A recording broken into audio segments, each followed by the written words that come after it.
Aujourd'hui, mon job et moi rencontrent d'anciens apprentis devenus chefs d'entreprise et qui exercent un métier rare.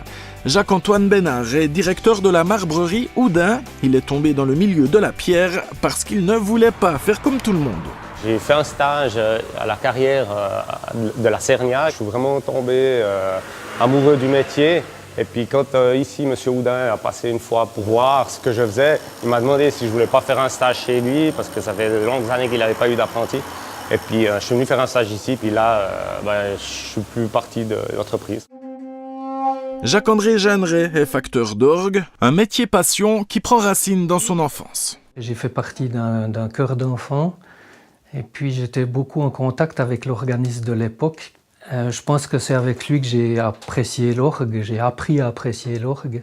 Si Jacques-André a trouvé sa place d'apprentissage relativement facilement dans les années 60, Cindy Amstutz, elle a dû batailler un peu. Elle est doreuse professionnelle, une passion héritée de son papa, pendulier indépendant. Il n'y a pas énormément d'horreurs sur le canton de Neuchâtel. J'ai cherché tous les doreurs que je trouvais. Et puis j'ai fait une liste et puis je les ai tous appelés, où je suis passée les voir. Donc il m'a quand même fallu un peu moins d'une année pour le temps que j'ai eu ma place et puis que je commence. La jeune femme s'est donc formée à Puydoux, dans le canton de Vaud. Dans le parcours de nos entrepreneurs, la passion du métier qui leur a été transmise a joué un rôle clé.